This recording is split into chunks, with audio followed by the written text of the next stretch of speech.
We are live. Welcome back, everyone. Happy Friday to you all. You see the alien autopsy video of that alien there? That is me literally 5 o'clock in the morning. Like, oh. So, yeah, change of plans. A bit unprepared, I should say. I thought the UFO files were supposed to be released, but turned out it's not. So I had to change it up a little bit. But nevertheless, let's hit that intro.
Good evening, folks, and welcome back to Alien Addict. This is the show where we deep dive into the history of ufology using original publications and materials, because we all know that the truth is out there. Happy Friday to you all. Yeah, sorry guys. My missus had a haircut today because she's going to Download Festival. Yeah, she's going to go 5 days. It's not really my thing anymore. If I would have done it when I was like my teenagers, but people out there in America don't know what Download Festival is. It's actually like a heavy metal festival. So she had to get her hair done, like placked up and all that. And I'm going to say a word that people don't like in America, but I just got to be said. We turned up to the lady's house around about 8 o'clock or something like that, half 8. And she was like, "God, you're running a bit late, love. Like, what's going on there?" She comes like barging out, and she looked a bit chavvy. Don't want to be stereotyping. And I rolled down the window. She goes, "Sorry, I'm a bit late. I need a poo and a fag." And I'm like, I admire your honesty, love, but seriously, like literally, like, me and the missus just like looking at each other like, what the bloody hell? But no, she did a lovely job on the hair. But yeah, sorry if you don't like that word, but it means a cigarette in this country. It just took us by surprise. But I admire her honesty. But gosh, she looked a bit rough. I was like, we got the right house, love. Pretty sure we got it. But anyway, nevertheless.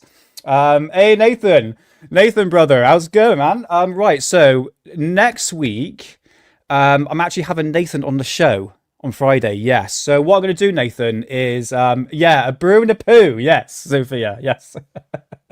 UFO files supposed to be releasing next Friday, so I'm going to scour a few things, and I'll go with it with you, Nathan. Okay, so Nathan is going to be joining me. We'll sort the time out. I can't remember, 10 o'clock your time. Not too sure what that is UK time, but don't worry, we'll get there. So that'll be next Friday. I'm looking forward to it. I'm going to start to venture out to other people to come on the show. I might have like a panel show at some point, which would be pretty good. But Nathan, thank you so much, man. Nice to see you. A brew and a poo, Sophia. Yes, it took me by surprise.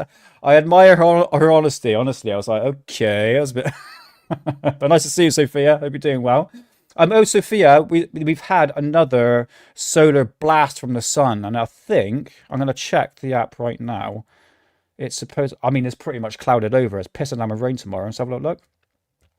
I'm just going to double check the app just to see.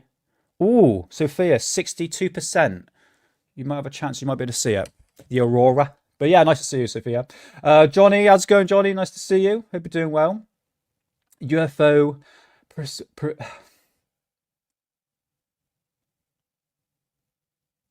Oh my god, I'm just gonna call you UFO. My god, honestly, I think I got a bloody concussion because I will be doing. Let's just double check. I picked up a watering can, and what happened is that I caught my head right on the corner of the open door, the window that was open. I still can't get my words right. Yep, still bleeding. Great. That was like earlier today, so I'm a bit concussed, as Nikki say. So I'm a bit like ugh at the moment. Ablikin, oh, thank you so much for the $5, man. Thank you so much. I read several debunks on this autopsy. Yeah, we'll get to that. This is one that no one's ever seen. So that'd be something quite interesting. Don't know what to believe, but lean towards dead human with... Yeah, I don't know, to be honest with you. Well, the one I'm going to be showing, it's from the guys that was the editors of UFO magazines. It's called Alien Autopsy, a little bit of this and a little bit of that. Strange title.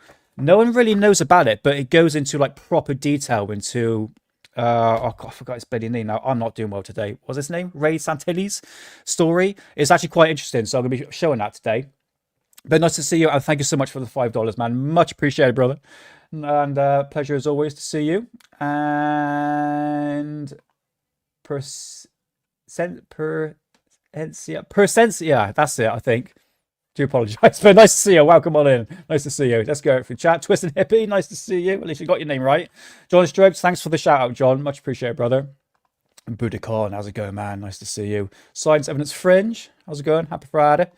And Sheep Pop, nice to see you. And City Monkey Doo, how's it going? Stargazer, nice to see you, man. And Corbell's Cat. Nice to see you, man. Hope you're doing well. And Mark, Jeffrey. Yeah, Mark, the squirrels are still trying to get into my bird feeder. It's bloody annoying me. Might get a shotgun next time, to be honest with you. But nice to see you, man. I've got to reply to your email. I must do that. I've just been so busy the past couple of days. It's been an absolute bloody nightmare. And I think... oh, yeah, cheers, man. Oh, fuck it. I couldn't... The blood that came out of my head... I thought I cut my head open. Right on the bloody corner of... I had the open window and I bent down and I hit my head as I went up. Right on the corner of my... I was like, shit, I'm going to go to hospital. And the missus was like, no, you just got a small little cut, you pussy. I'm like, all right, fine. Bloody hell. But I didn't have bloody bleed and I hasn't stopped bleeding since. Good thing I've got a haircut. Do you like my haircut? Actually, tomorrow I'm going off to a... I've got a party to go to, so I'm going to get absolutely hammered. I forget about the pain.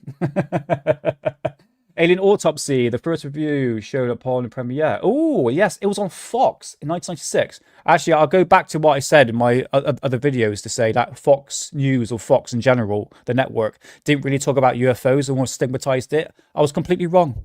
Completely wrong. Because I actually uploaded the UFO report sightings from 1990s. Something like that. Yeah, so go check it out. First episode is on Alien Addict. So, what have I got in store for today? Right, first things first. Somebody says to me, oh, lucky for you could buy all these books. I'm like, well, first things first, I work sometimes, definitely work 6 days a week, except for tomorrow, but sometimes 7 days a week. You know, so the extra money I save by, and I buy these books. Do I have that one? Actually, tell you what. The one I did buy on eBay was, these are, they're so rare, and it's a bloody gold mine to actually get them. And the first one I bought, well, one of many, is that one. Okay, UFO. Yeah, that one there. So that's the first one. And then I was like, no more books. That's it. No more. I can't do any more. And solace believe I actually bought another one. Here's another one here. UFO contact from angels in Starship. Can you see that there? There we go. So yeah, that was like I said, guys. These are part of the series by Rendell C. Stevens, and I know he's a controversial figure. I know he's a bit of a he's been banged up in jail for a bit. Hey, Moody, how's it going? Bruce Lee quote. Okay, what's this? About broads don't hit back. Yeah, boards don't hit back. It doesn't extend that. Extended doors, Nick. Besides, you need to be a black belt. Actually, Moody, I am a black belt in karate. Bet you didn't know that. I'm not joking. I am a black belt in karate. I'm not joking. I'm a third Dan, believe it or not. Um, proof is in the pudding. I'll bring my black belt out. The reason why I haven't done it in a year because I've been doing Alien Addict. Normally I do it on Fridays, but it's true. Sheep Pop can actually tell that. The fact I am a black belt, and it's Sheep Pop. Yes, I am a karate master. Not really. I do make the noises though, Bruce Lee noises, just to scare people off. Hey, Grandmaster Gav, how's it going, man? Nice to see you. Some people are such precious cunts, aren't they? I know, mate. They are absolutely. But I just gloss over them these days. I mean, since coming off the weed, I'm a bit more chilled to a certain degree. I do get triggered like now and then. But yeah, nice to see you, Moody and Stargazer and Grandmaster Gav. Nice to see you all. Right, okay. First things first. So I showed you my books. And I do have my cat. So every time my cat comes up on my lap and you see the tail on my face, this is what he does. Look at the bloody hair that comes like off him.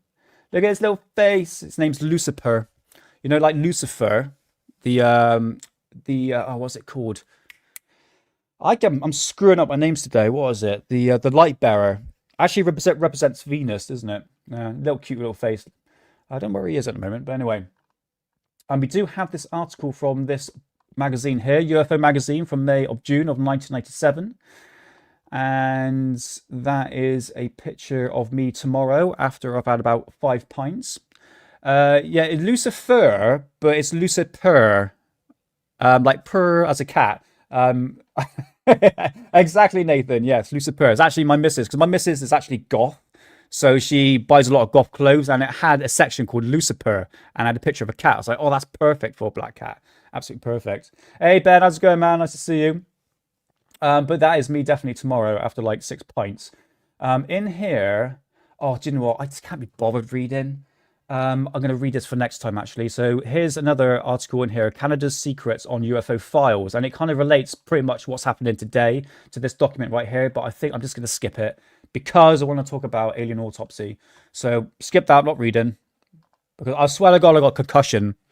It's just an excuse, okay? Because I don't want to read. Okay. Right. Where's my notes? Where's my notes? Right. Here we are. I'm going to skip that a little bit.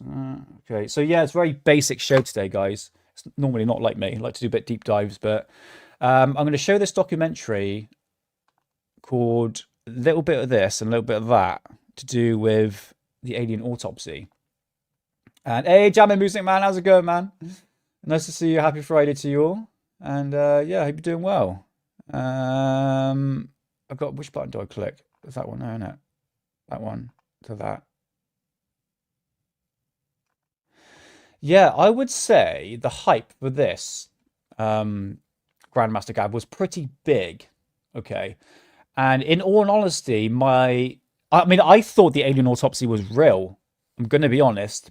But then my thoughts started to change because bear in mind I was a kid when I got into ufology, when I got into like all these magazines, you know what I mean? I used to bring these like magazines to like primary school and just being fascinated by the pictures, and the alien autopsy was, well, especially the photograph, obviously you can see in the background there, was unbelievable. I was like, oh my God, this is real. But then you start to really look into it, and then you can see that I was like, it got some flaws to it. So this documentary, I am going to be uploading tomorrow. Actually, before I go to the party, I'm going to upload this, okay? And not a lot of people know about this documentary, okay? How long is it? It's an hour and 4 minutes. Okay, well, you're going to get the whole story behind this alien autopsy. So I don't want to spoil anything, but anyway, nevertheless, let's click play. And right here is Russell Callahan, and he is the editor of UFO magazine, and he actually produced this documentary, okay? So first things first, let's just skip ahead to here. Right, let's do this.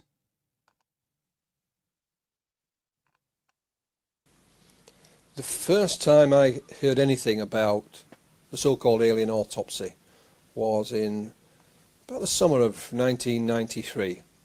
At the time, I was before as Okay, I must mention there are two footage of the alien autopsy.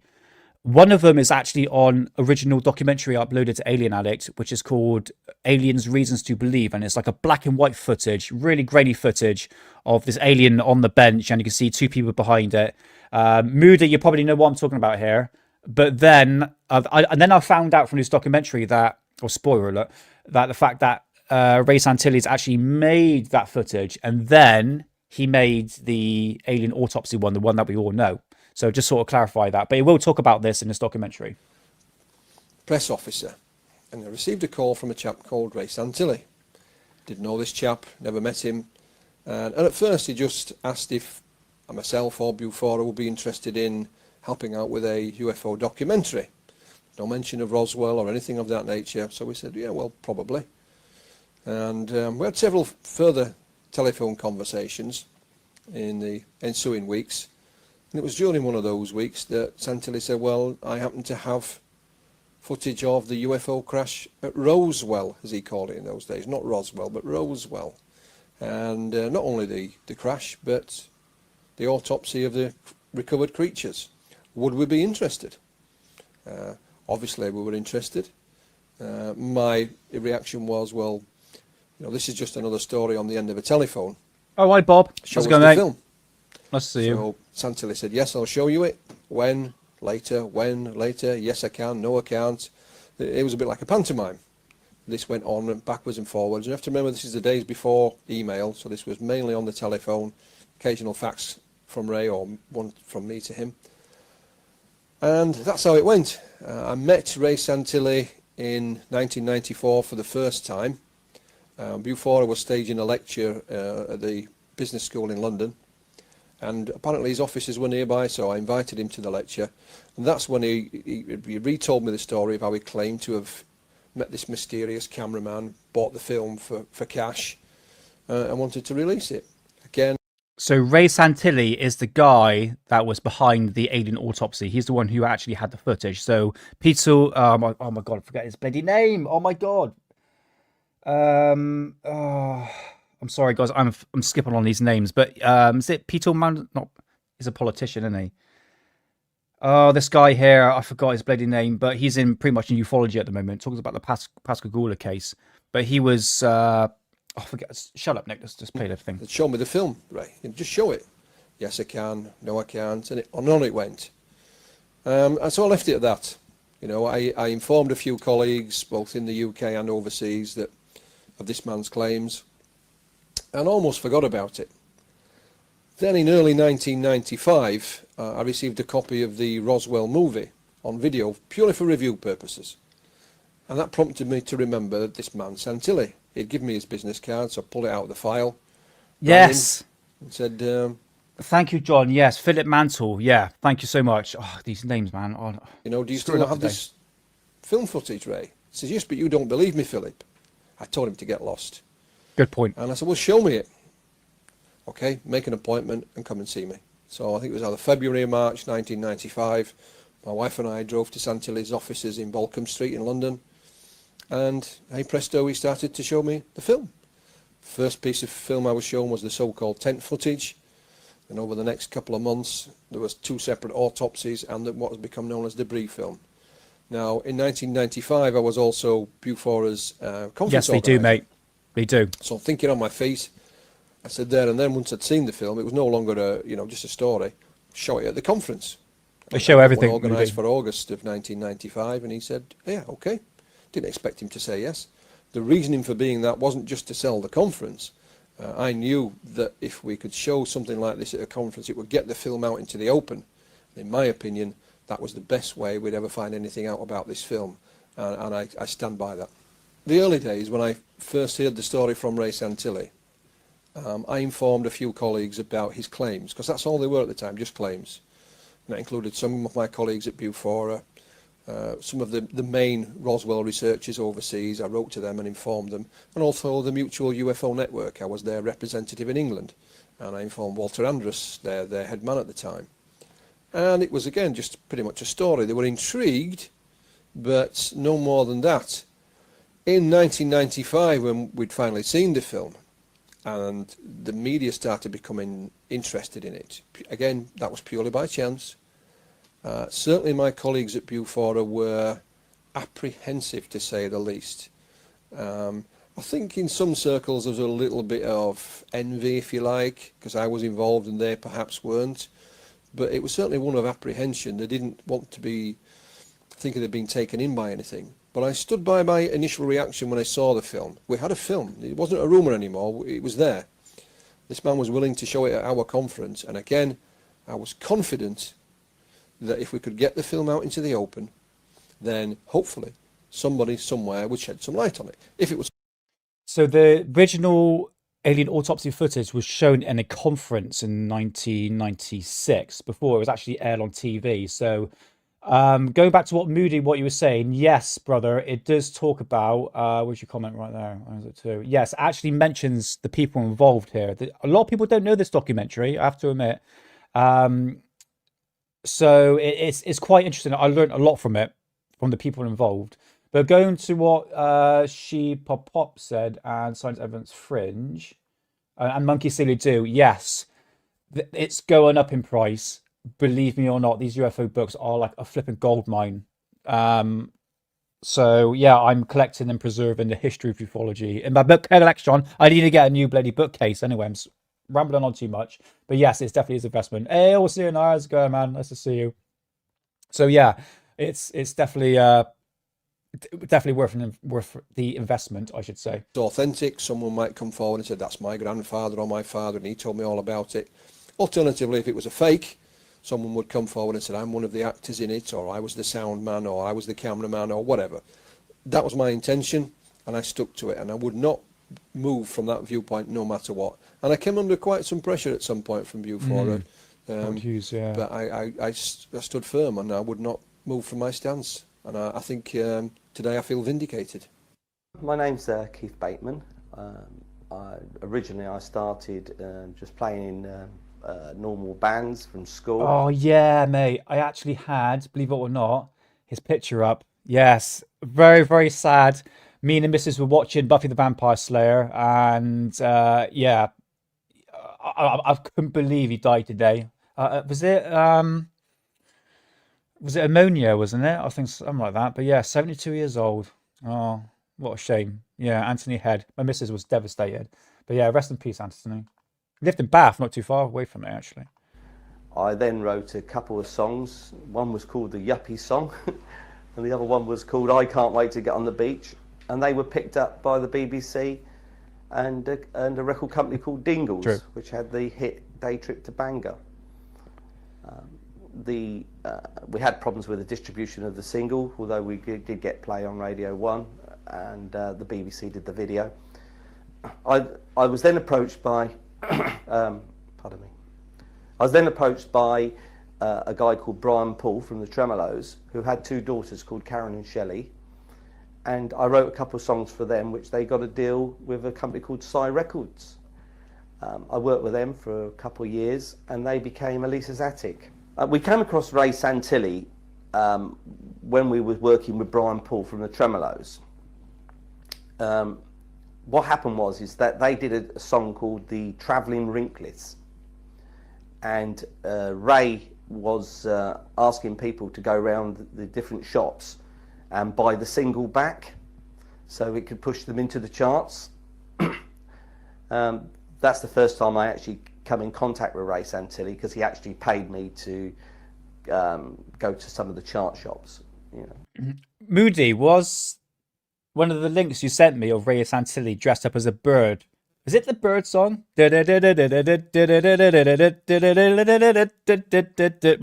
that song, right? Because yeah, there's a right plonker in it, didn't he? He was dressed up like a bird, didn't it? That was Ray Santilli, I believe, isn't it? You know, to buy the single. The record companies tumbled this, and apparently the single was dropped by 16 places. Yeah, it was a coffee guy, wasn't he? Because they felt that something wasn't right. Later on, we did quite a few videos and bits and pieces for Ray Santilli. He used our facilities in Milton Keynes quite a lot. We also did a lot of re-records, which we licensed to him. we would take bands like the Foundations, get some of the original members and re-record the whole their albums, and then license that on. Also, we would license it to Ray Santilli. We had a 16-track recording studio plus a beta suite for video. We also had 10 animators working for us. Basically, they would most of the day they were just drawing, and we were also putting together making karaokes. We were one of the first companies to actually develop making karaokes. We were one of the biggest producers of karaokes at one time. Santilli we became quite good friends with Santilli, me and my ex-partner, Andy Price-Watts. We used to always be thinking of different video ideas, whatever we could, license to different companies or make. As we had the facilities there, it was just down to ideas. And sometimes we used to have quite good brainstorming sessions. Normally it was when we went to Cannes, the music fair or the film festival, and in the evenings we used to sit there and think, what can we make? One day he came up with this idea. He said, if I could get hold of some footage of Roswell 1947, of the alien crash, we could make a lot of money. So I sort of asked him, what he meant. We had an animator that had a book all about it, a guy called Phil Jarman. We looked at the book, saw exactly what how it all came about, and we went away and made the footage. Right, this is it. So this footage was on a documentary on Alien, is still on a documentary on Alien Addict called Aliens Reasons to Believe. It's got like a dishy British woman in there. She looks quite nice actually. And they showed this footage, okay? I had no idea it was Ray Santilli. So this was the first attempt by him to create an alien autopsy. They're actually going to go into details of how they actually managed to produce this. The people involved is very, very interesting. So check this out.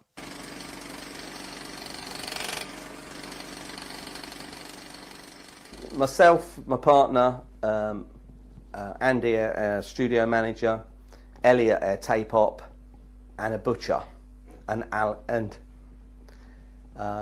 Andy's son. Originally, our studio manager was going to be the alien, but he wouldn't get on the table because it was too rickery. It wasn't stable enough for him to get on the table. So in the end, because Andy's son was lighter, he did it. It was a barn in Bedfordshire, and it was a friend of Andy's. The farmer was surprised we turned up. It wasn't planned. We just turned up and said, can we use your barn? He went, what are you guys doing? We said, well, we don't really know, but it's something to do with aliens. We tried to, in my mind, to make the footage seem credible, it had to be that the cameraman was in a bit of a panic. He got this telephone call. He had to film this alien. He'd never seen an alien before. Everybody was panicking. He wanted to get as much down as quickly as possible, and that's what we tried to recreate. What we did is we had a Sony M3 camera at the time. It was one of the last valve cameras before the new digital ones came out. We filmed it on U-matic. We kept playing around with the apertures to give it this brightness and dark effect. We filmed it in colour, but very, very low light. The low light warning was on the camera all the time because we didn't want too much detail to be seen. Yeah, no shit. We took it back to the studio the following day and we copied it to VHS.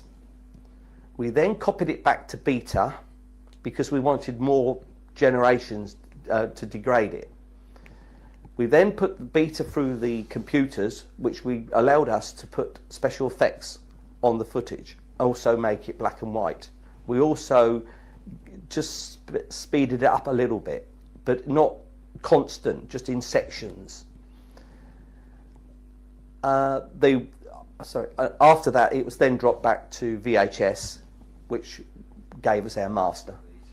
And my name's Andy Bennett, and I was the production manager in 94, 95 at AK Music. Oh my Basically, God, I was, Russ. Before that, I was a professional. Oh wow. Oh my God. Russell. Ladies and gentlemen, this is Russell, and he's the producer of, well, actually the editor. Russell, I have all your magazines from back in the day. Hold on, let's put it a bit bigger. I'd love to have you on the show, man. This is one of many. Actually, I tell you what. Here is, I think I've got some pictures here. I've got loads of your UFO magazines. Look at that. I've got pretty much every single one. Yeah. I tell you, Russ, have you got your email address I can have, because I'd love to have you on the show to interview you, because you and obviously Graham Birdsall is no longer with us. Two inspiration people of me, because you've really sort of influenced me through ufology as I was a kid, buying your magazines. But oh my God, I can't believe you're here. Oh my God, wow. Unbelievable. But yeah, guys, this is Russ Cullenhang, who's the, did you produce this, Russell, by any chance? This documentary? Because I got it from your channel, actually, believe it or not. Yeah. Unbelievable. I can't believe you're here. Oh, you took the editing duties from Graham when he passed away. Yeah, this was back in like the early 2000s, I remember. Because I think the UFO magazine stopped around about 2004. And then you had another magazine called UFO Data, if I remember rightly. But Russell, it's such a pleasure to have you here on Alien Addict. Obviously being here in chat, but I'd love to get in contact and have you on the show to interview you. So I've got so many questions to ask you, but I hope you don't mind me playing this great documentary, because a lot of people are fascinated by the alien autopsy, and this one, this specific documentary really goes into like a lot of details, and I think it's actually worth showing the people, the great people of Alien Addict. So, oh my God, Russell, Russ, thank you so much for being in chat. It's much appreciated. And I love if you can like send, I tell you what, Russ, here is my email address, alienaddictpodcast@gmail.com. I'm sorry if I'm speaking really fast. I'm just like a massive fan of you, honestly.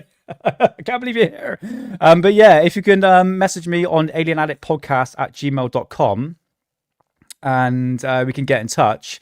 I'd love to have you on the show. We'll just do like a pre-recorded interview. That'll be amazing. But I hope you're doing well, Russ. I really do. I hope you're doing well. It's nice to see you. All right, let's continue. Drummer, doing all the holiday camps, working at Butlins, Pontins, and all that work with the comedy show bands. And when I left there, I got approached by Keith Bateman, who I knew for years prior to playing in other bands with him, and got offered the job at AK Music, which, and also I've been now, I'm Keith's partner now, so business partner. I've got to admit, at the time, I didn't know what was going on until one day. Keith came up to me and said, "Look, thank you. We're out going out on locations day." Now, me being production manager, I should have known this, but he said, "Look, we're just going out." He said, "You know, there's a few of us going. Big Andy's going, and we want Elliot to come, who was basically like a studio boy at the time." So we all went, and even on the way, we ended up. Yeah, thank you so much, Russ. Honestly, it's going to be amazing to speak to you. Honestly, hopefully you can have a little pre-interview with you. And yeah, I've got so many questions to ask you. But I'm a massive fan, a huge fan. I wish I could show you my stack of UFO magazines I've got. Absolutely tons of them. But yeah, thank you, Russ. That'd be amazing, brother. Thank you. This farm, and I knew nothing about what was going on until we actually got into the barn, met the farmer. The farmer obviously didn't even know we were turning up, and said, "Look, we're looking for a location." He took us into this back barn part where we ended up going. The place, I always remember, was full of rats running around. We got in there, and there was looked around, and I still didn't cotton on what we were doing. I mean, you know, it was an empty barn. How's it going, mate? And still, Keith never said to me what was going on, or Big Andy. And I always remember there was this, in the background, there was a bench, this bench thing. And Keith moved it into the middle, then he got his door, put the door on top, and he just said to me, "Get on there." And I said, "Well, what for?" And he said, well, there's your head. And he produced this alien head. And he said, you're the alien. He said, all you got to do is put your head to one side, we'll put a sheet over you, all you got to do is lay still. And I thought he was joking. I still didn't understand what was going on. So I said, you really want me to get on there? He went, yeah. But when I tried to get me on there, it was impossible because this door was rocking and rolling, and there's no way I would have got. Yeah, I would have ended up in another wheelchair. I'd have just, I would have been on the floor. So basically, then he explained to me what was going on. We were making this alien footage. Then I remember the butcher turning up with all the bag of guts. He literally walked in. I can remember the smell was horrendous. And basically then, so I just overseed what we were doing. And then when I realised what was going on, Big Andy, who was Keith's partner at the time, his son was there. He was about, I think at the time he was only about 12 years old. And he said he'd lay on the table. Well, I thought there's no way a 12-year-old boy is going to keep still for 20 minutes because they wanted 20 minutes worth of footage. But he did. He was absolutely brilliant. He didn't move a muscle, and he just laid there. Why, as I say, I think he had these people like down the side of him pulling the guts out of him, and I mean it was all coming from the side. They weren't actually touching him, but from the way it was filmed, it looked quite authentic. I remember the farmer. Basically, the farmer was stood by the side of me, and he was watching. And Keith turned around and said to him, "Do us a favour, put that old coat on." He said, "Because we need the president." And we all looked at Keith and said, "Well, what do you mean the president?" So he stuck the coat on, and we got the guy to pace up and down, the farmer. And the whole thing was it was put together right at the last minute. It was, none of us really knew what we were doing. But the way it came out was the end result, well, everyone knows the end result. And we just winged it. When Santilli had finally agreed to show the film at our conference, it was probably about April time. I received a call from a friend and colleague called David Clark. Now, Dr. David Clark. David was a journalist on the Sheffield Star at the time, and Sheffield was the city we were having the conference in August. Now, David was writing a story about a young lad who'd started up in UFO research, and he said, "Give us a couple of lines, Philip. I'll mention the conference, and we'll write something a bit nearer the time for you." Gave him a few lines, told him some of the speakers, and I said, "Oh, by the way, showing the Alien Autopsy film." That was it. Came out in the Sheffield Star. I was then telephoned by a company called White's Press Agency in Sheffield, who asked me some further questions, and I told them a little bit more, and thought that was it. Unbeknown to me, that story from White's Press Agency went around the world, and the rest, as they say, is history. We were receiving telephone calls and faxes from, literally the four corners of the globe. They couldn't find Ray Santilli, because it just said Ray Santilli, London businessman. They couldn't find him, but found me no problem at all.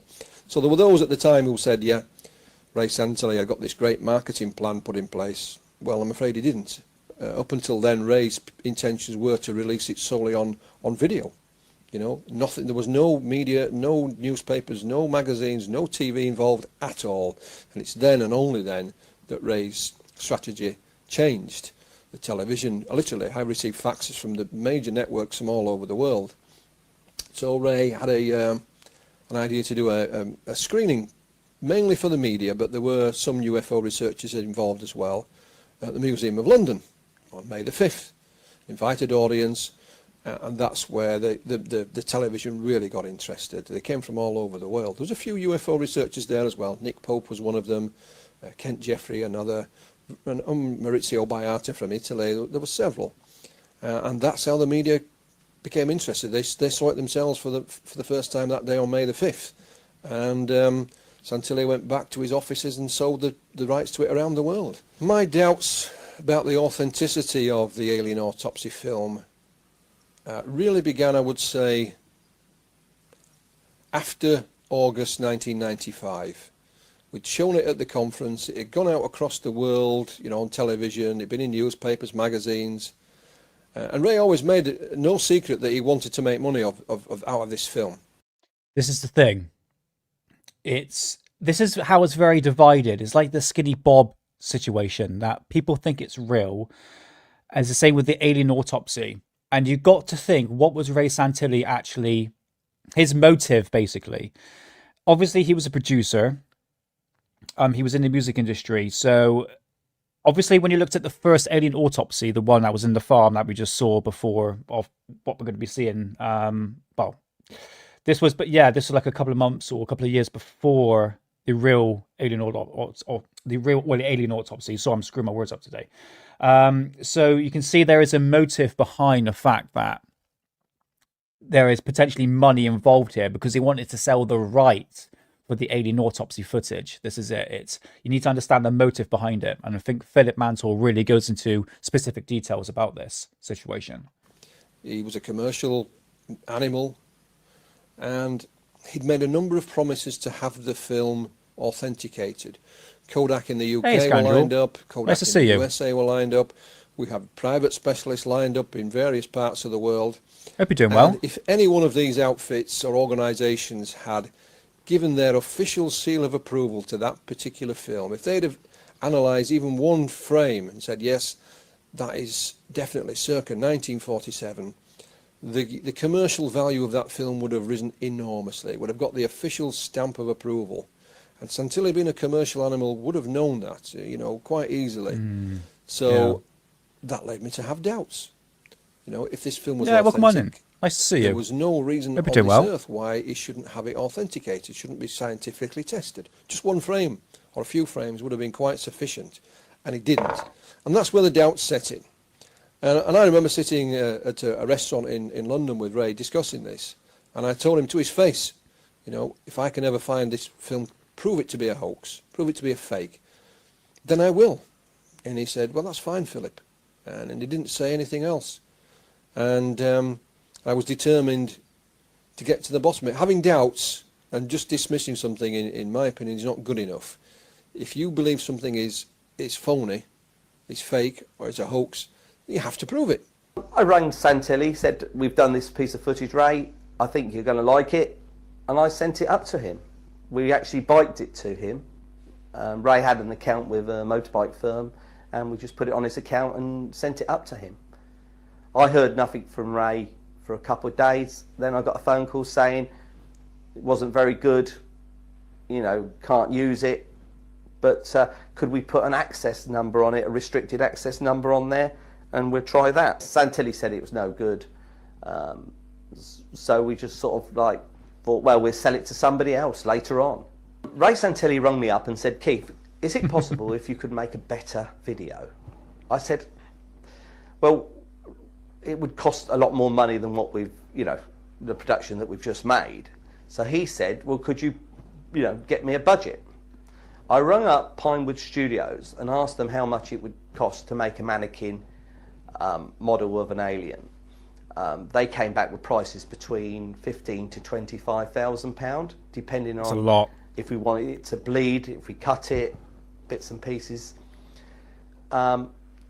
So I rang Ray Santilli and I said, I think we could probably put the package together for roughly about £45,000. He told me that was too expensive.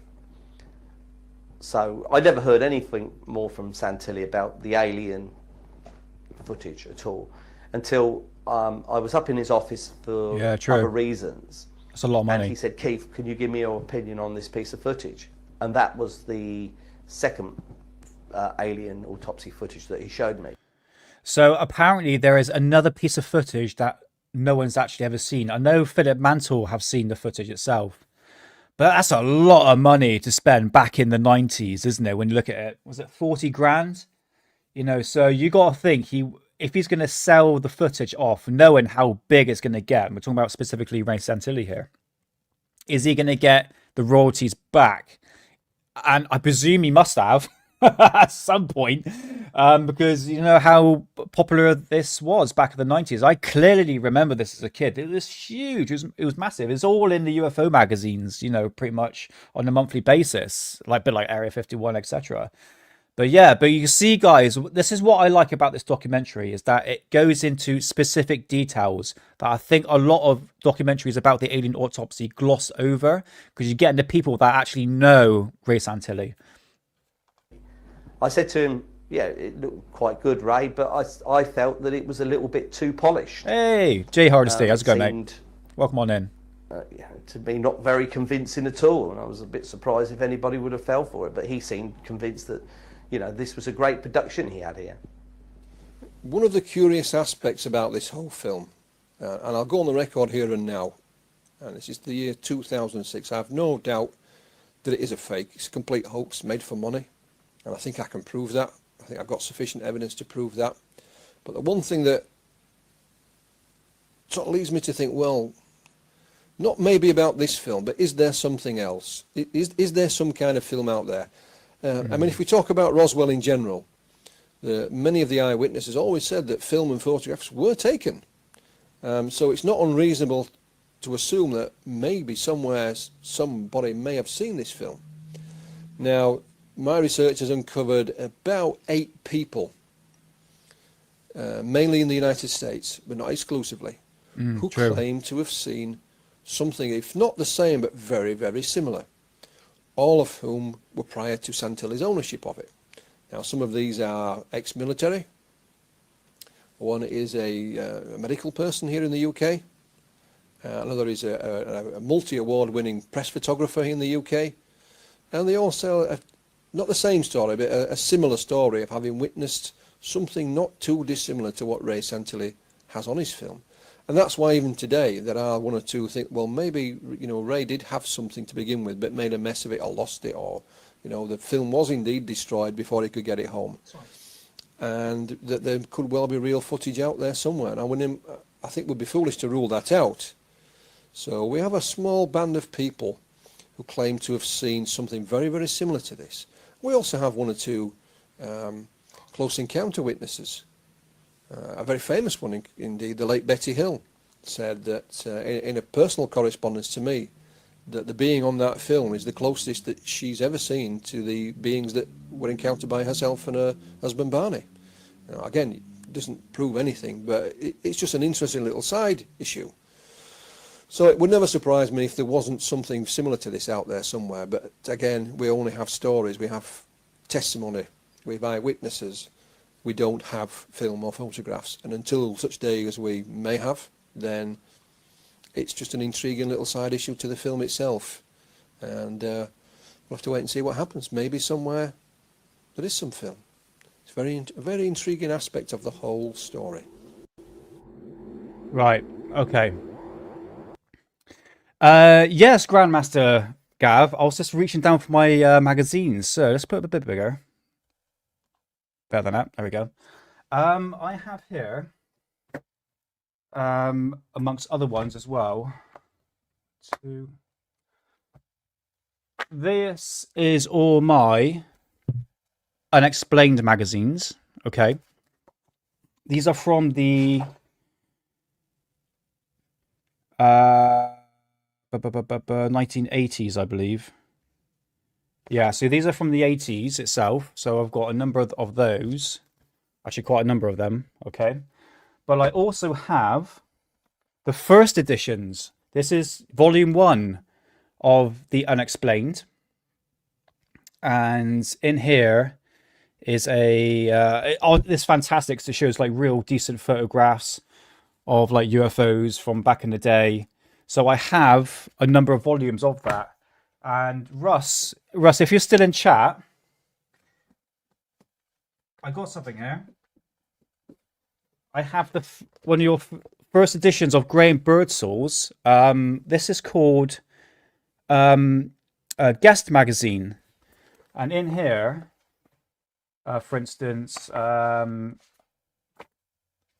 this one right here from the 80s, you actually have. We got Mark Birdsall in here. So I have plenty of vintage UFO magazines. But the Unexplained, yeah, I've got a number of them as well. I also got. Honestly, I need somewhere to put all these because it's all building up quite nicely. Let's have a look here. What I've got here. Got another one here. UFOs shot down in South Africa. And this is from 1980s as well. And here we have the man himself, Graham Birdsall. He's sadly no longer with us. He passed away in 2004. But he was the editor of these magazines. Yeah, they're like historical archive of the history of ufology. It's so important to collect. But yeah, go back to your... Sorry, man, I'm rambling a lot. Yes, I do have about 10 copies of the original one, so the first editions, and I've got the other editions as well, which I could go through. Oh, wow, look at this. Check this out. I didn't notice this one. Look at that. The home computer course. Look at that. What is that? What is that there? That is the... God knows, home computer system. When was this actually produced? Out of curiosity. 1983. Bloody hell. Look at that. Yeah, Unexplained magazine. There's some gems in these magazines, honestly. Right. Let's put these back. But the one I'm collecting at the moment is Blind Saucer Review magazines from the 70s, 1971, 73, all these ones here. So yeah, I am still collecting. Sorry, I'm showing off my my archive at the moment. I do apologise. But yeah, unbelievable. Let's turn over that bit there. There we go. All right, so yeah, go back to Alien Autopsy. You remember that, Nathan? The old school 80s computers, amazing. Hey, how's it going, Alex Sackman? How's it going? Nice to see you. I have books and UFO magazines from 60s, 70s, 80s, 90s in Spanish, Dutch, and English. Oh, brilliant, mate. I'll hold on to them. Believe it or not, they're going up in price. But like I mentioned before, the fact, I mean, a lot of people would agree with me here that the fact that a lot of this information that we have online at the moment can just be erased like that. Okay, so what's really important for me is to buy these magazines, buy these books, because I won't say I'm a ufologist. I like to look back into the past to understand ufology, and where we are now, it's really is kind of like nothing new, you know, sort of regurgitated stories. And it's important to learn from the past to understand where we are now. All right. And this is what, like, UFO magazines. We've got, what else have I got here? I've got another one here. I think Graham Birdsall was in this one as well. So we've got Guest International from the 1980s as well. I think, yeah, like, ufologists like this. Now, this you don't see these days. Hold on, let's bring this up a little bit bigger. Okay, so we've got Graham Birdsall, we've got Tony Dodd, Timothy Good, and Mark Birdsall. Okay, and these were the figures in ufology back in the past. I mean, this is the edition here is 1982. Okay, and you need to preserve this. So Alex, save them. Believe me, save them, because there are, like I said, the history of ufology in the making. I've got volume 9 here. I've got so many, it's unbelievable. Yeah, and what I like to do at some point, what I should really start doing, really, is breaking down these magazines and picking up articles and really going through them. Like, this is just like from the 80s. I've also got let's have a look. Yeah, I can't show you those ones. I've got Flying Saucer magazine from 1959. Another early editions of Graham Birdsall's magazines right here. This is interesting, actually, because this actually talks about missing and assassinated scientists linked to the Star Wars project in the 1980s. This is to do with the space, not the space race, but Ronald Reagan was talking about sort of weaponizing space. And you actually have some key figures in here that actually was assassinated and actually disappeared, which is almost what's happening now, isn't it? Do you see what I mean? So back in the 80s is pretty much what's going on now. Let's have a little look what we've got in here. Yeah, like this. So Star Wars linked to deaths of British spy scientists. Fascinating. It really is. I truly love these magazines. They're absolutely a gold mine, and it's just extremely nostalgic. Sorry, I'm going on a blast from the past here looking at these magazines. It's absolutely beautiful. Save them, collect them, preserve the history, guys. It's very, very important. So, yeah, there we go. So I'm rapping too much. Hey, oh, bro, sounds good, man. Mark used to print the early mags in his flat in Leeds on an old games. Oh, yeah, I've heard about that. Yeah, hand crank printer. Oh, bloody hell, that must have made a lot of noise back in the day. Yeah, you think like these magazines were all like hand printed. It's not like today with printers. It's like, it's, you can tell there was a lot of heart and sort of passion into these magazines. It really is absolutely fantastic. Oh, back in the past. Oh, you're a collector too. Yeah, well, that's awesome, mate.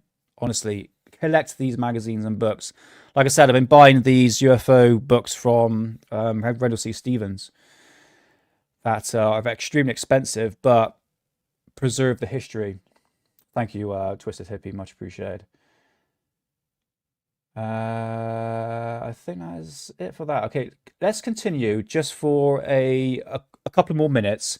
I've put the link to Russell Callahan's YouTube channel right here, so go subscribe, please, and you could go check out his old documentaries back in the past that he's done a number of years ago. And there's some really good stuff there. I remember there's another documentary called Moving Images that honestly is these footage of UFO sightings back in the day, and obviously UFO hard evidence as well shows UFO sightings that was taken by a VHS camera are so much better than the footage we've been receiving from the UFO files in recent weeks. Do you know what I mean? It's like, yeah, exactly, Sadie. Hey, Sadie, how's it going? Back in the 90s, baby. This was like the height of ufology. And people say to me now, says, no, obviously now's the height of ufology. You can blame that on social media. Social media has really pushed the idea. And obviously at today's day and age where we've got the UFO files being released. But if you looked into the past, especially through the UFO files that's been released by the MOD, nothing's really new, guys. Do you know what I mean? I'll keep on saying the same thing. I know people don't want to hear it, but the fact is, you know, the information we're getting at the moment, you can trace back through years ago. You know, like I said about the German flying saucer or flying disc technology, everyone on X was going, oh my God, check out this document. It's unbelievable about German flying saucers or flying discs. It's like, yeah, I pulled out a book from 2003 and that was showed it was declassified back in the 70s. Again, it was nothing new.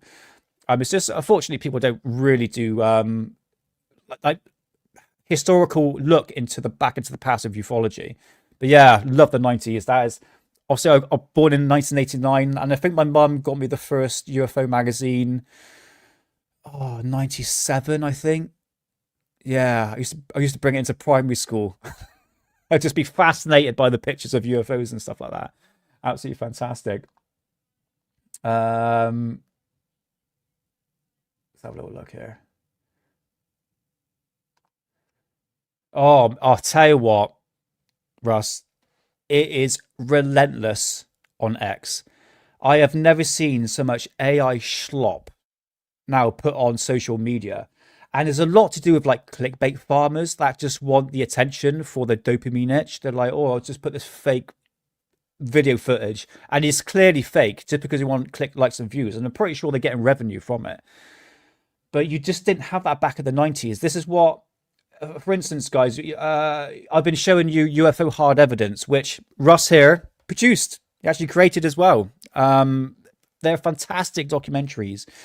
And it really shows these UFO sightings that are really quite unique. We don't really see these UFO sightings these days. And I think the conferences back in the day were quite special. It was like a lot of it was to do like word of mouth. I mean, a lot of these UFO magazines you could put up and it says, check out this conference that's happening on this specific date. But now, because of social media, it's just a click of a button and we can find the information. But it's changed a lot, ufology. That's why I like to look into the past, and at the future at the moment is just a bit... It's a shit show. I'm going to be honest with you. It really is. Yeah, but this is what makes Alien Addict, this channel, unique, because we look into the past by these magazines and books, and that's where my pure love is. So yes, Twisted Hippie is very sad indeed, very, very sad. I think a lot of people would agree with Russ on this one. That is a lot of AI bedroom warriors. Yeah, that's a good point, Russ. Absolutely. Oh dear. Yeah, ufology's changed a lot. It really has. What I'm going to do, guys, I'm going to play another 10 minutes of this. Link is in the description for Russ's channel. Go check him out. And I want to just go a little bit more into the UFO, not the alien autopsy. Hold on, just make sure I've got the right thing here. Yeah. I think. Actually, I'll tell you what time is it. Okay, I'm going to come out of that. 2 seconds. Hold on, just make sure I got the right one. It was part 2, wasn't it? Part 2, where are you 2?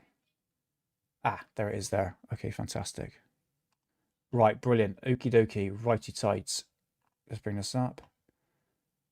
To that, to that. Fantastic. Right, let's just play another 10 minutes of this. And it goes into more specific details to do with the alien autopsy.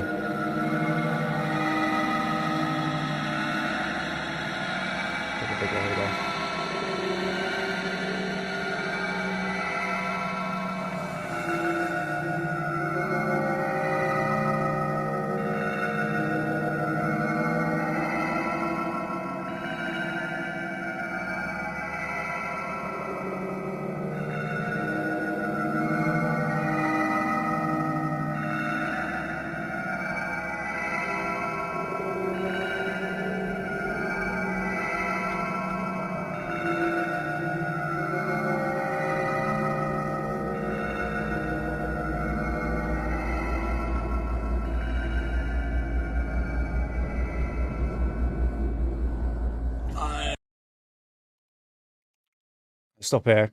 Also, Russ, I've got Tony Todd's VHS tape from the UFO International Conference, which is from the UFO magazine.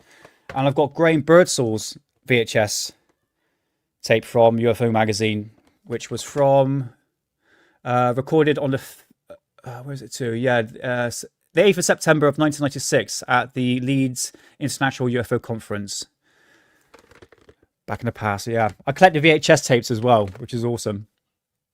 Let's have a little look. First became aware in It might come out through white January headphones, guys. 95 when Reg Presley appeared on the daytime TV show with Judy Finnegan and Richard Madeley. I got a fairly long-term interest in UFO stuff, Roswell in particular. And it pops up on the old alt Paranet UFO news groups as they were in that time. Tony Dodd. Sorry, mate. Got his name wrong.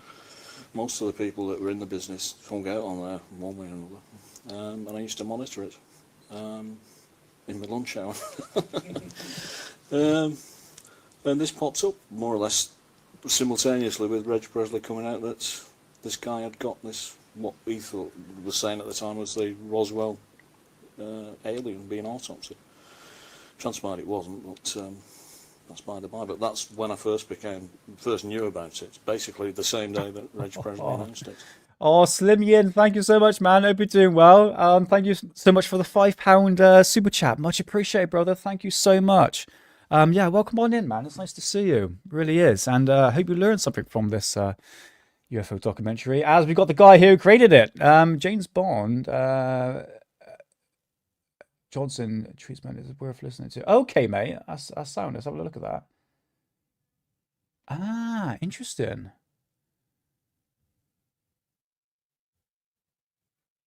Yeah, I'll check that out, man. Sweet. But Slim Yin, thank you so much, man. Much appreciated. And happy Friday to you. There was no particular information, as I recall, at the time of what the footage was. In the subsequent days and weeks, there was all sorts of wild rumours flying about of Truman could be seen walking through debris. The craft was being loaded onto a flatbed truck and hauled away. Really wild rumours left, right and centre flying about on the newsrooms. It wasn't until certainly a month or so later that... Yeah, he was a great speaker. I loved his presentations he did back in the 90s. Is he passed away now, or is he retired? Because like Timothy Good, like seems to be gone off the face of the earth now. He's sort of left ufology. But Tony, I'm not too sure if he's still around, Russ. It transpired that this was just the autopsy scene. First bit of material I got hold of was basically the tape that Ray was selling at the time. I couldn't even tell you when it was actually sold through. It was 96, maybe? 96. And most of I think this is one of the first UFO investigations that's been sort of collaborative and taking place on the internet. It was totally international. There were people in the States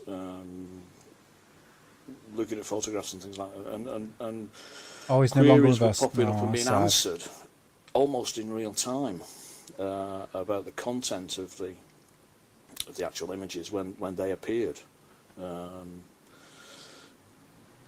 Stuff like the curly cord, the phone, the clock, even the manner that the people doing the autopsy were actually doing it. People were popping up and saying, well, this doesn't look like a surgeon. No, you're quite right. You know, my father was a surgeon. He's turned around and said, this isn't a surgeon. Well, a surgeon would do it, but somebody that knew what they were doing. And it was quite fascinating. At that time, up until I got actively involved in '98, when the two crossed, my own research into the Fort Worth photographs and the alien autopsy, I was just basically a spectator that popped in every now and again, because I've got some amateur knowledge about photography and 16mm photography, 8mm photography, and the chemistries and stuff like that. But I was just going on for the ride at the time. Like a lot of people, I thought, if this is everything it's cracked up to be, it's the smoking gun for Roswell, because that's how it was presented originally. This was the smoking gun for Roswell. Yeah, I remember that. It was only later when it came out that, you know, the alleged cameraman said that, well, no, it wasn't early July when I went out and photographed this thing. It was early June, and in fact the thing we reckon didn't crash till May 31st. That people sort of went, well, it makes sense. There's something awry here.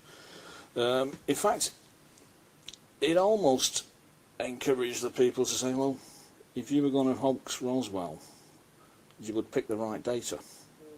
These things don't match. They've actually run with the wrong story if this is a made-up hoax. But they stuck to the guns, and that's the story they told. The Fort Worth photographs, as I've said for a long time, do show distinct symbols. And some of those distinct symbols do show up in certainly the debris footage that's included with the alien autopsy. I've been asked this all along, you know, does this prove the alien autopsy is a real and genuine piece of film? It doesn't really, because I've been primarily concerned with, my own research has been with the debris footage and not the alien autopsy footage, but the three bits of footage are presented together, you know, tent footage, autopsy 1, autopsy 2, they come as a package. Certainly the tent, the debris footage, I strongly believe there is something in there, and it should be researched further. It's a pity we can't get hold of an optical print of Ray Santilli, or Volker, who claims that, you know, he's now the owner of that footage, and he's got it locked away in some dark security vault somewhere in Europe. Yeah, this is it here.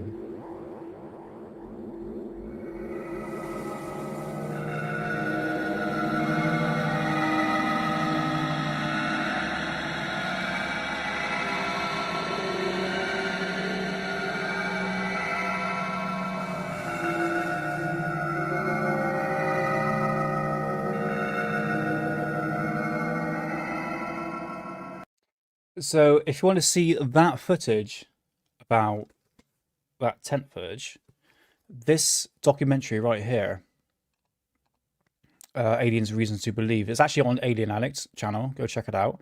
I uploaded it a few months ago.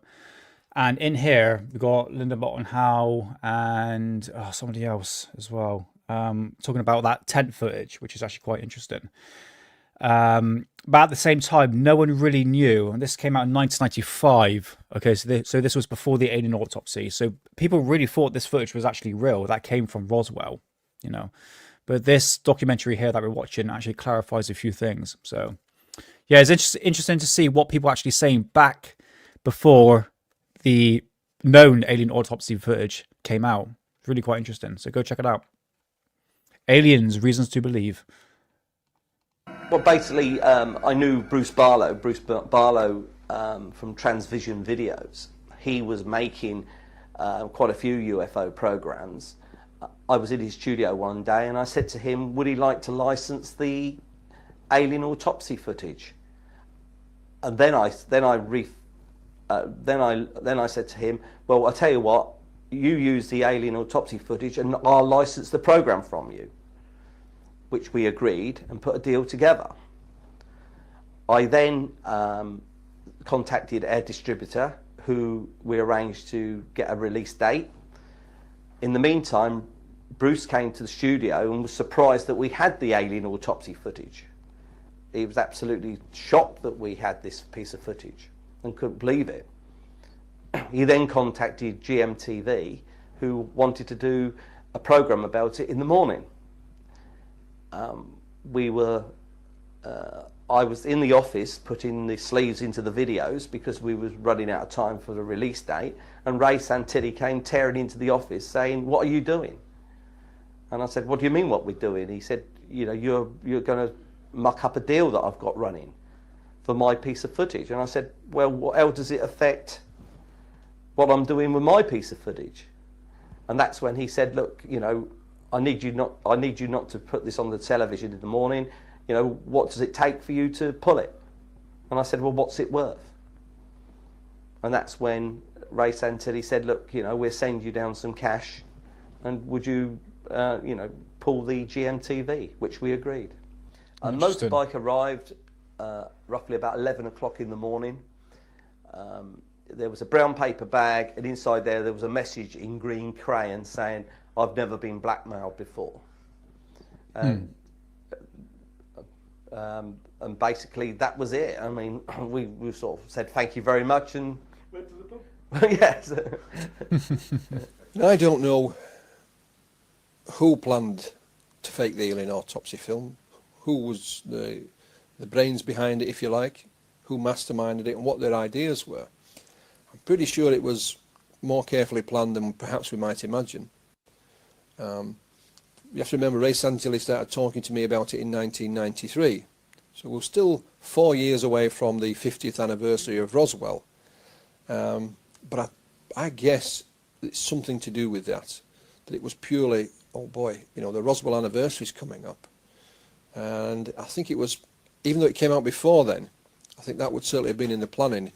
If we are to believe Keith Bateman, and I've no reason to disbelieve Keith's testimony. Sorry for pausing, but it kind of reminds me of the alleged Trump speech that is supposed to announce is it the 49th anniversary of Roswell? Is it the July the 8th? Let me just double check my calendar. The alleged speech. Yeah, I think it's July the 8th. So there seems to be a theme here when it comes to the anniversary of Roswell. For the people that don't know, Mark Christopher Lee said that he had a source that Trump was going to have a speech on July the 8th to do with the anniversary of Roswell, to sort of disclose what actually happened on that day. And to be honest with you, I think it's just a load of bull, to be honest with you. I might be wrong. But again, it's like Philip Mantle was saying here. It's like, again, another correlation. Just like, yes, release this footage on the anniversary of Roswell, which seems to be like a sequence of synchronicities on this one, isn't it? The idea came from him. And again, it wasn't a sit down and plan it. It was an off-the-cuff remark. Someone in Keith's office had a book on Roswell, and they were, knocking around a few ideas, and somebody said, Ray Santilli, I believe, wouldn't it be great if we had film footage of Roswell? So I think it may have started with an off-the-cuff, simple, daft comment like that, and then somebody's thought, someone a little bit more savvy, a little bit more shrewder, someone a little bit more know-how has thought, yes, I think we might have a look at that. And hey presto. All right, Nathan. Yeah, I'll catch you next week, brother. I'll be in touch through emails. And also, well, I got you on next now, so we can chat back and forth. But have a good weekend, brother. I'll speak to you soon. And yes, I'm looking forward to speaking with Russ. Absolutely. That's going to be a banger of a show because Russ knows what he's talking about. Trust me, when it comes to ufology. But yeah, Nathan, catch you soon, brother. And have a good weekend. See you soon. 2 years later, we have the Alien Autopsy film. Now, whilst Santilli and his partners involved in this will be tortured, will be called everything under the sun, and rightfully so, we also have to take the positives out of this film. Because in 1995, I think the UFO subject was at its height, higher profile than ever before. So I clearly remember that. You got to think the X-Files. Obviously, after that, you had the Men in Black, Independence Day. There was so many stuff, and like especially material in regards of UFOs and aliens. It was so big back in the 90s. I clearly remember that. certainly the X-Files helped, but There we go. so did the Alien Autopsy film. Yeah. And it put Roswell firmly on the map. And if you were involved in UFO research at the time, everything was booming. Magazines were selling, conferences were sold out, newspaper True. articles were being written, and a lot of it was serious as well. You know, you had figureheads coming out of the woodwork. Nick Pope was making a name for himself, a man from the ministry. Yeah, and so it also gave an air of authenticity to the whole subject as a byproduct. Also, if we look at the Roswell case in general, the authorities in America had always denied that any bodies were ever recovered at Roswell. They said, no, it was a weather balloon. No, it was Project Mogul weather balloon. After the Santilli film came out, it was then and only then that the Air Force said, well, yes, there was bodies at Roswell after all. They said there were crash test dummies for parachute testing, but nonetheless, they said there were bodies there. And I bet a pound to a penny that it was the Alien Autopsy film that forced them into that admission.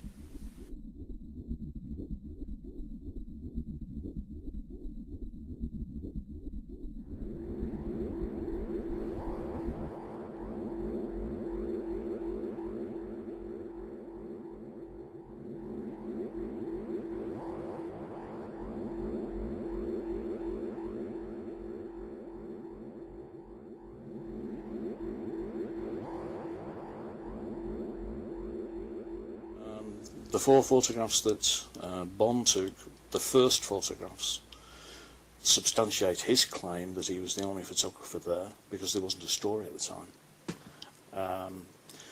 Those 4 photographs include the famous Ramey message, which we can partly read, and which implicates that something quite heavy was going on somewhere because we can clearly see the word victims in one of the first lines of the message. The later ones, we're still unsure of who took the 2 Marcel shots, but they were taken at another time, presumably later.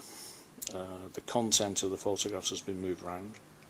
In the Marcel, some items have been moved. Certainly in the Newton shot, which looks like it was taken around about the same time as the Marcel shots because the backgrounds are the same, packaging in the background is the same, though what we think is Marcel's tie is missing off the radiator at the back of the room. So this demarcates the taking of the series of those photographs into 3 sections, 2, 2.5, 3 sections. The early sections just show Ramey and Dubose, understandable. Together with what we think is the earliest look at the debris. Bond always remarked that the debris, the one impression, the lasting impression that he did have was that when he walked into Ramey's office, it smelled like a fire. He'd been to several as a sort of duty photographer for the ST. He'd been to several fires and he knew the smell, and that was the sort of smell he got. That's when he saw, as he called it, the junk on the floor. The later set, the Marcel set, we can substantially prove were taken by at least two different lenses. Each shot give different results of the analysis. And it's always interesting that Bond, over the years that I knew him, has never wavered in the fact that he doesn't recall seeing Marcel, has no conscience. Okay, all right. I'm gonna stop that there, okay? Because I've got to be up at 5 o'clock in the morning to do exercise for 6 o'clock. They're gonna go and get mashed for a party. Here is the link to Russ's channel. Go check it out, guys. It's got some gem UFO documentaries on there, absolute gems on there. So go check it out. Okay, so the documentary is called. Hold on a minute. Where is it to? It's called Alien Autopsy. A little bit of this and a little bit of that. Okay, go check it out. It's part 1 and part 2. I don't think I have anything else to show, to be honest with you. I think that's it, really. So this was a pretty much unprepared show, purely because I thought the UFO files were going to be released. So that's my bad. I really thought it's actually next week they're going to be going to be released. So yeah, it's nearly 11:30, and I got to be up at 5 o'clock in the morning. Unfortunately, yes, to batter tomorrow. And then I'm going out for a party. It's going to be pretty much a messy night, I can guarantee it. But Russ, if you're still there, if you can send me an email, it'll be amazing. I'd love to have you on the show to interview you, because you're a great inspiration for me. And I've got so many questions to ask you. And I can't believe it. Russ turned up. Unbelievable. Yes. So yeah, come say goodbyes now, guys. Okay. And just for a clarification, no live shows on Tuesdays. I'm just so busy at the moment, guys. It really is. It's a bit of a struggle. But once things calm down a little bit, I'll get back into it. But don't fear, because you can check me out on Wednesday at Hidden Underbelly Show, as we're talking about where are we to? This very rare, expensive book, UFO Crash at Aztec. And this book here is worth about 800 quid on eBay. It's a lot of money. It's absolutely a lot of money. So yeah, we'll be talking about that on Wednesday show with Hidden Underbelly, the Aztec crash of 1948, I believe. That's my pride and joy. Oh, thank you, Russ. Much appreciated. Thank you, thank you, thank you. I'll get back to you ASAP. All right. But guys, go check out Russ's channel. Link is in the description. I should put that in one more time. There we go. Fantastic. Right. Okie dokie. So, Russ, thank you so much. It's much appreciated. I can't believe you're here in chat with me. It's awesome. Bob Lazar, thank you so much. Budicon, thank you so much. And Science Evidence Fringe, Slim Yin, Bob Lazar, Sophia, Stargazer, Twisted Hippie, All Seeing Eye. Also got a Chillster as well. And we've got Sadie. I think that's everyone. Thank you so much. It's much appreciated. So sorry for a bit of a short show today. And sorry, I'm a little bit late as well. And Scoundrel, nice to see you. New in chat, it's nice to see you. And John Strokes and Twisted Hippie once again. So guys, if you like what you see, please like and subscribe. Be much appreciated. And we'll be back next Friday for another live show. Hopefully the UFO files will be released with more footage. Probably more dots, you never know. So, yes, until next time, always remember, they're watching you, watching us, watching them. Have a good weekend. Hold on, where's the button? There it is.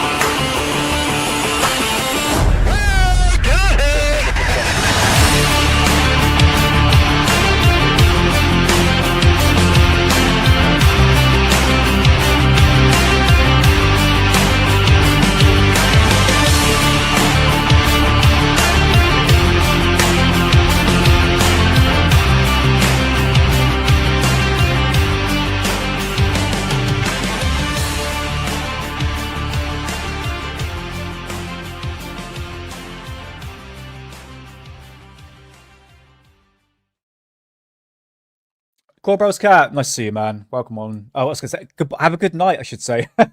So, next week, will disclosure happen? We will never know. Time will tell. But until next time, stay blessed and keep safe.